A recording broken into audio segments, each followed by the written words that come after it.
Lesson 7, the draw loop. This lesson introduces the draw loop, one of the core programming paradigms in GameLab. The class combines the draw loop with random numbers to manipulate some simple animations with dots and then with sprites. Afterwards, everyone uses what they learned to update the sprite scene from the previous lesson. Vocab, animation, a series of images that create the illusion of motion by being shown rapidly, one after the other. Frame, a single image within an animation. Frame rate, the rate at which frames in an animation are shown, typically measured in frames per second. Okay, so you're going to either watch this video by yourself or as a class, depending on your teacher. And let's do exercise 3. Draw loop. Here's an example of the draw loop at work. Okay, so it just keeps drawing these ellipses in random spots. Interesting. Run the code and see how it works. Discuss with your partner whether this looks like the flip book you saw in the video. Why or why not? Let's finish. The draw loop. Animations. An animation uses a series of pictures to create the illusion of smooth movement, just like in this. Okay. Each individual picture is called a frame. You'll usually need to see at least several frames a second for the movement to look smooth. One way you may have seen this before is with a flip book. This is a flip book, like the picture on the right, but movies or GIF files work exactly the same way.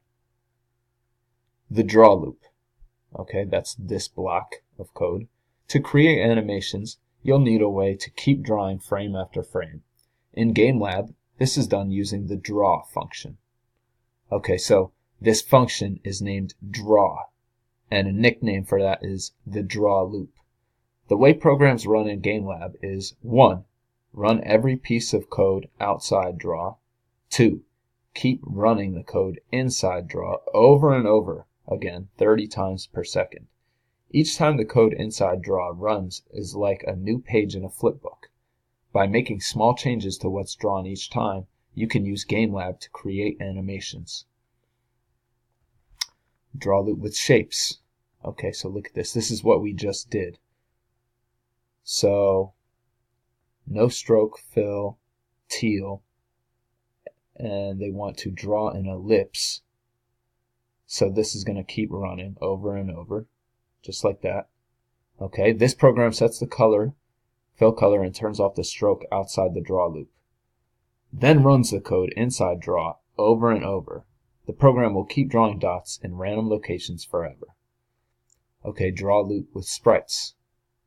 Okay, so they created this sprite variable and set the animation to the green alien. And then inside the draw loop, okay, we haven't learned this yet, but it's setting the sprite's X position to a random number between 200 and 220. So its X position is moving at a random number forever between 200 and 220 X. And notice how they have the background, the orange background, and draw sprites inside this draw function or draw loop.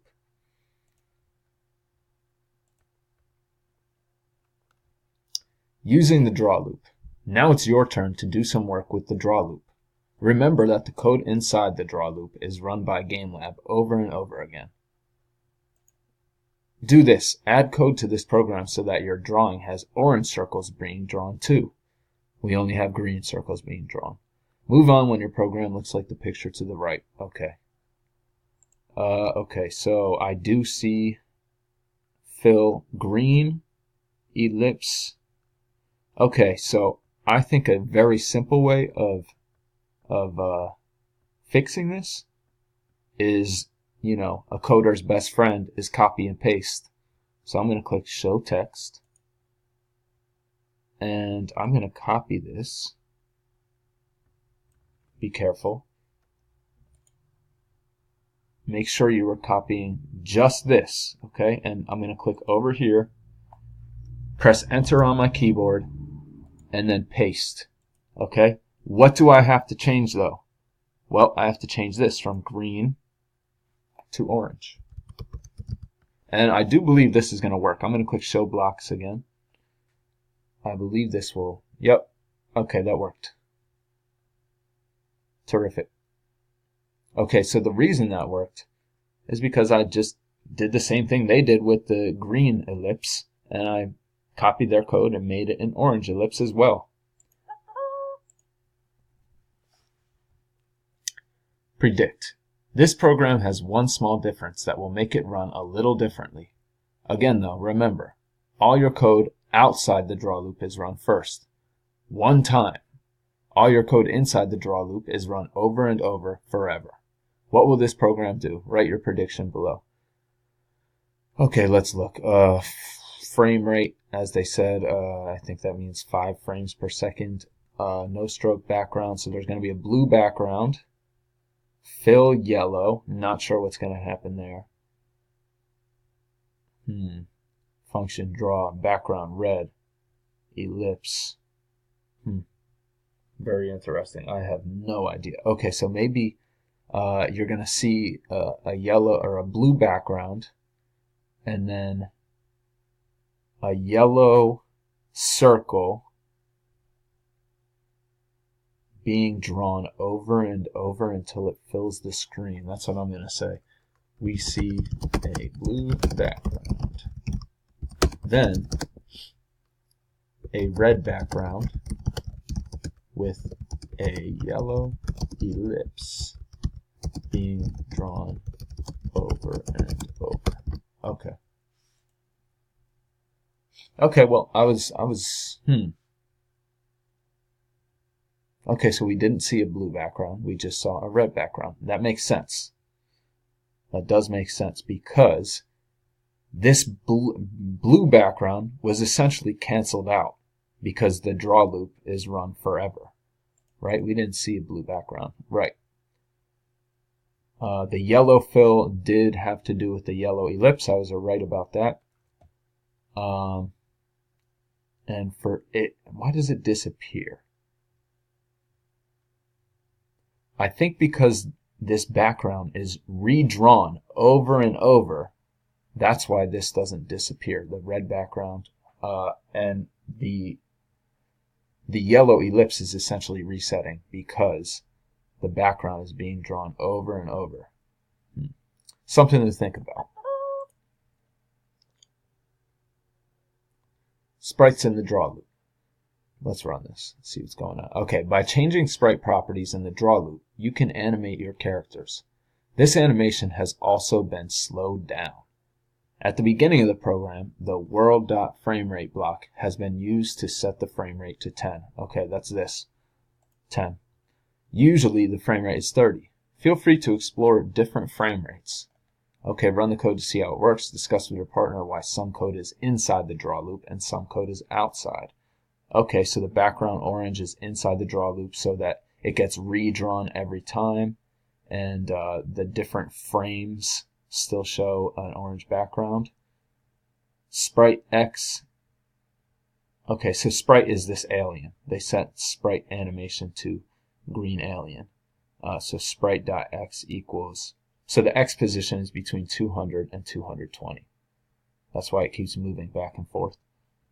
And the draw sprites is inside the draw function because they want this guy to be drawn every single frame over and over. Let's change the frame rate. So it's at 10. Let's change it to 30. Let's see. It's faster, right? Let's change it to 300.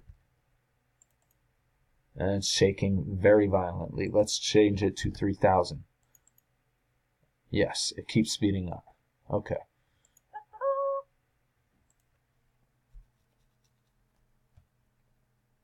Okay, sprite properties. If you think of a sprite as a collection of values that represents an object in the real world, then the properties of a sprite are like its attributes. Some of the most common sprite properties include sprite.x, which is in reference to the sprite's x position, sprite.y in reference to its y position, sprite.rotation, meaning you can rotate the image, Sprite.scale, we already use that. You can make an image bigger or smaller. And Sprite.visible, which allows you to make a sprite invisible or visible. Dot notation. Notice that all the examples above follow a common pattern of sprite.label, which is this sprite, dot sprite property. So sprite dot visible, sprite dot scale, sprite dot rotation. We call this format dot notation. The first part will always be unique to the sprite that you want to modify, and the second part will always be one of the properties common to all sprites. Reading and writing properties. Sprite properties, like variables, are values that sometimes we want to just read, and sometimes that we want to write to. When you drag out a sprite property, it will take out a different form depending on whether you are reading its value or writing it. Interesting. We'll have to think about that. In the first image above, the sprite.x block is being dragged into a place where it is being read, so it keeps its normal form. It's being read. Okay. In the second image, the sprite.y block is being dragged onto a new line where it will be written to, so it's changed into the form sprite.y equals. Okay, this might be confusing now. I'm sure it'll make sense later. So let's move on. Updating properties.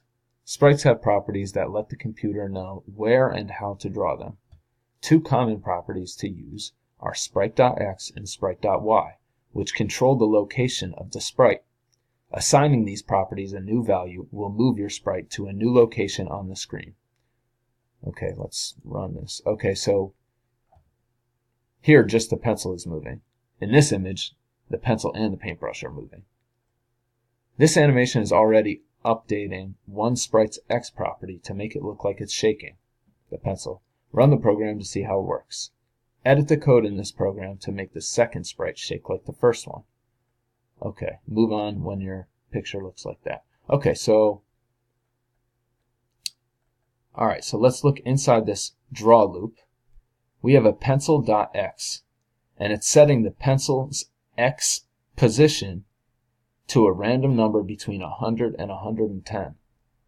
But for the paintbrush, brush.x, the x position of the brush, is just 300. That's why it's not moving.